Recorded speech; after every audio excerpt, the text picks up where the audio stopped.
So when payment to a third party is not authorized, can be valid when after the payment, the third person acquires the creditor's rights.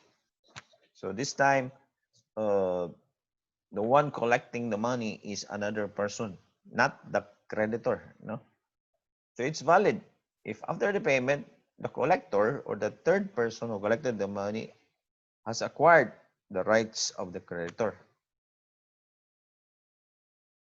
or if the creditor ratifies the payment made to the third person. So ratifies meaning uh, approves. No? It can be by action or without action. So that's ratification. And number three, when by creditor's conduct, the debtor has been led to make the payment to the third person. So this is what we call estoppel. No? The creditor is in estoppel. So let's say the creditor has instructed the debtor to make the payment to Juan, and Juan has not been authorized. So when Juan receives the payment of the debtor, then it's deemed as valid. The creditor can no longer retract his statement because he's already estopped. So estoppel, something that you cannot retract, or something that you have admitted before and you can no longer uh, retract or withdraw from such admission. Question: when is a payment made to a person in possession of a credit valid? So what is a possession of a credit? So meaning he has the check or he has the promissory note, or such person has the bill of exchange. This promissory note and bill of exchange, they are special kinds of, they are negotiable instruments. No? A person can issue and transact or negotiate these documents. So answer number one, when payment by a debtor is made in good faith.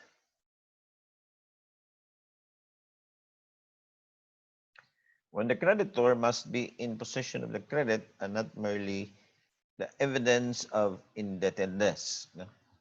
So there is possession of a credit. So after making the payment, the debtor collects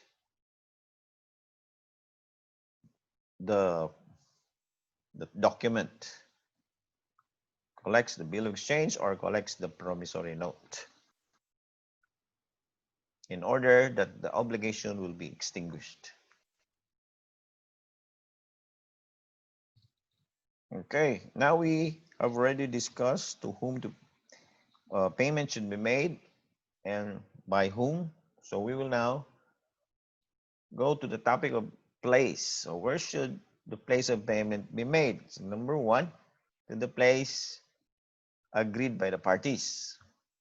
So if the creditor and the debtor agreed to meet at Bose Coffee or Starbucks Coffee, then they should meet there. Number two, if there is no agreed place or no stipulation, and the undertaking is to deliver a determinate thing, meaning it is not generic, it is determinate, it is specific, then the place of payment shall be at the moment where the obligation was constituted. So where the contract or agreement was made, this is what it means, no? Or where the thing is found. So if the thing, let's say, is found in Manila, so Manila should be the place for the payment. So number three, in other case, in the place of the domicile of the debtor. So if number one and two are not available, so number 3 will be the option. So this is in order, no?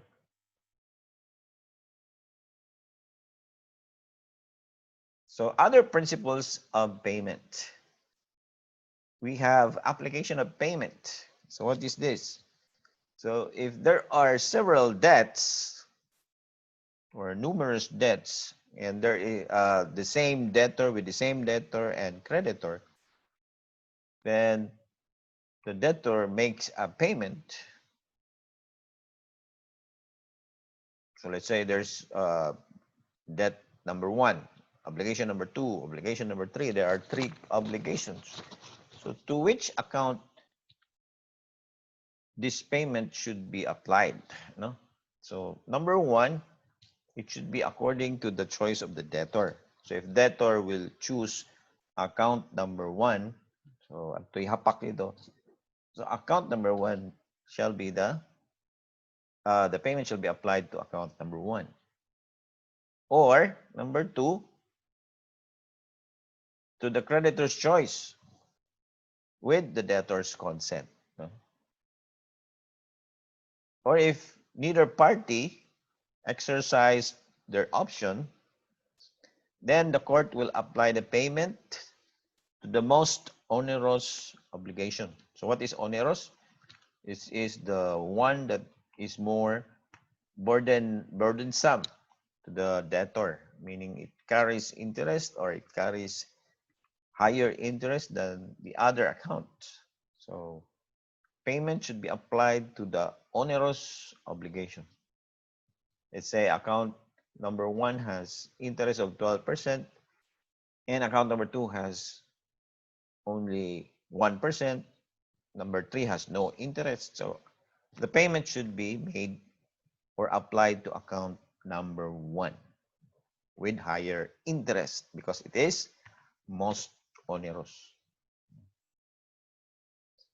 Then we have another principle, dación in payment or dación in pago. This is Latin. Now what is this? This is the delivery of another object by the debtor to the creditor. Of course, with the consent of the creditor. So let's say, for example, the creditor the debtor is indebted to the creditor for 50,000 pesos. Yeah? And at the time of maturity, he has no money. And instead of he proposed to the creditor, instead of paying 50,000, he will deliver his, let's say, a widescreen TV, flat TV, which is 75 inches, approximately 100,000 pesos. So if the creditor will give his consent, then the payment will be valid. No? The delivery of the TV will be valid. So there is transfer of ownership. Once the delivery and acceptance is made by the creditor, then the ownership of the thing is transferred, no? From debtor to the creditor. So this is like a sale made by the debtor of his property to the creditor. So this is governed by the law on sales, that's shown in pago.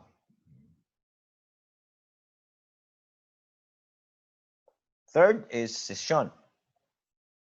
So cession is when the debtor has several or numerous debts. No? Of course, with several creditors. And he is insolvent or having financial difficulties. So here the debtor will assign or transfer all of his properties to the creditors, who shall then sell these properties to the public or to interested persons. So from the debtor to his creditors, there is no transfer of ownership, but only assignment, no? Assignment or transfer. So the proceeds of the sale shall be applied proportionately to the among the creditors. So if there are three creditors, creditors 1, 2, and 3 will divide proportionately the proceeds of the sale. If the sales proceeds is more than the total obligation, then whatever is the excess shall be returned to the debtor. If the proceeds, on the other hand, is not sufficient to pay the amount of the whole debt or obligation, then the obligation of the debtor are only extinguished to the extent of the net proceeds of the sale. Okay.